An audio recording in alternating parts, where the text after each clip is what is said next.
Hello, beautiful people. This is Latoya. Welcome to a brand new episode of Pieces of Lily. Today, we're going to talk about the specific symptoms that made me think that perhaps we need to get my daughter checked for autism. It's going to be a little different from the Autism in Girls videos and be very specific to what presented within her. So we'll get started with the very first one. The one that was most obvious to me and to my family was that she had an extreme fixation or focus on things more than most kids. So for example, let's say she was watching a television show, right? And I wanted her to come over into the kitchen for something. And I'd say, Aaliyah, come on, baby. Or she wouldn't even flinch. She wouldn't even look my way. She wouldn't even acknowledge that I had just spoken with her.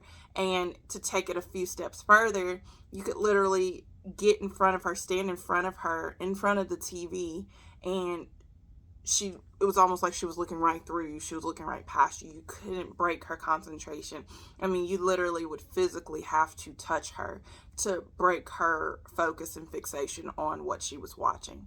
And that was with more than just television. That was with the block she was playing with, or with the clouds she was staring at, whatever. Like, it literally took physical touch to get her to break her concentration and fixation on things. It was severe, right? Another thing that really was kind of a flag to me and made me think something else was here was the off-topic conversations. And I touched on that a little bit in the video in regards to autism and siblings. You know, a lot of times you could be talking about one thing and then she'll interject and start having a full-blown conversation about something else, and kind of refocus her, get her back on the topic at hand, but then she'll go right back to the preferred topic. It was so extreme, so severe, like the things would not even coincide with one another. You could be talking about I don't know, birds and planes, in the sky, and she's talking to you about uni and how great her stuffed unicorn is. It would be so off topic and you couldn't get her back on your topic. She really wanted to talk about what was important to her, and couldn't read those cues, to know that, hey, like, let me get back on what they were talking about because that's more important at the moment. Could not do it. And she still struggles with that a little bit now, but it's much less severe, and she's much more in touch with being able to read a room, sense how other people are feeling. She could not do that 2-3 years ago. Like, she couldn't, you looking sad meant nothing to her. You smiling honestly meant nothing to her. We worked through that a lot, actually, in speech therapy, recognizing and understanding people's nonverbal cues and what those things meant. And she's pretty well mastered that, so I'm grateful for that. Another sign that made me think that, hey, maybe she's on the spectrum is her desire to lick things, and in particular, lotion. And I know that may sound really like, whoa, I've never heard that before, which is why I really wanted to include it. But, like, for example, when I would lotion my child, particularly her face, she would lick my hands, or she would try to lick she really wanted to lick lotion. I've heard in other children, paper, wanting to eat paper was a thing. She hasn't presented with that at all yet, but she did want to lick lotion a lot. And fortunately, we no longer do that. So, another sign or symptom of autism is playing with unconventional toys. When she was a toddler, of course, she'd play with her blocks, her dolls, whatever it was that she was interested in the time, but she would also play with things that aren't toys, like high chairs, wanting to knock over a high chair and play on that and play around that, just playing with things that are truly not toys, which also kind of piggybacks on the next thing, which is not having fear. There were very little things that presented as danger to her. Scary items, Halloween stuff, that stuff didn't scare her as a child, like it would other children. And I know I can think of one instance in particular where it was like she has no fear, and she has no fear to the point where it could be dangerous.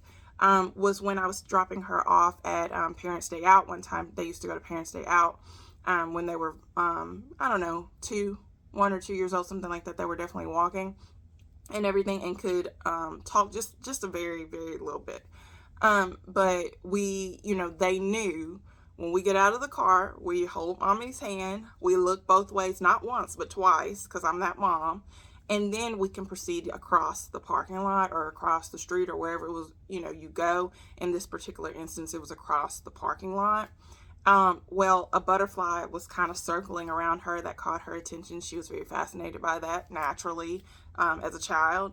And she ran after that butterfly and right into danger, right into danger. Even though she knew what she was supposed to be doing, what safety measures we routinely do, she completely went against it and went after that butterfly. And I'll never forget that, because fortunately there wasn't nothing happened, but it could have, all because of a butterfly. No fear, no sense of danger, none of that, with my daughter. But now she's like, oh, that's probably not a good idea, guys, or oh, we probably shouldn't do that, or whatever. And as she's getting older, she's actually developing more fears, which, if you know more about this, comment in the comments below, because I'm not really sure if this is typical. I haven't done enough research or learned enough to know about children, and if they do develop more fears, particularly on the autism spectrum. But like, for example, going over on a bridge or overpass over the interstate or something like that, like, she's scared of that. Like, she literally, like, my other daughter will be like, look at me, don't look out the window, look at me, it's okay, we're almost done. Like, literally, that's how Amaya talks to Aaliyah in regards to her fear with going over, the interstate or over an overpass or being high up. She'll say, we're so high up, things like that. So, certain ththings that she wasn't scared of before, she is scared of now. So if you guys know anything about that or can help, definitely put that in the comments, because that is a real thing right now. Another sign that made me think, hey, perhaps she is on the autism spectrum, is in relation to her hatred of clothes. I can very clearly remember one time when she was in preschool where she decided to unclothe herself. She decided to take her clothes off in the middle of the classroom because she just didn't want them on anymore. As time has progressed, I've come to learn that what she really doesn't like in relation to clothes is spandex. So we don't wear spandex items. So for example, like leggings, tights, things like that. I haven't bought for her in probably 2 years. I mean, I have bought them a little bit, but not for her to wear. And so, now clothes aren't as big of a deal. But I will say, when she gets home from school, I think right now it's like 30 degrees outside. When she gets home from school this afternoon, she's going to come in this house, put on a summer shirt, put on some shorts, and look like she belongs in June. She does not like being all clothed up. She's going to definitely take those socks off. Socks are going to be the first thing to come off, because she hates socks. It's literally like torture for her to wear socks to school. But now that she's almost 7, she does understand the importance of the sock. Because she used to would like take them off in school, and then like in one of the little zippers in her backpack, it'd just be an enormous amount of socks in there, because she get to school and be like, I'm not wearing these socks, I'm taking them off. No. But now she understands it a little bit better. But like anything with spandex in it, yeah, it's a no-go here. It's a no-go. So those are some of the big things that initially made me kind of think, okay, things are a little different here. I think that perhaps I wouldn't have noticed them as much if I didn't have twins.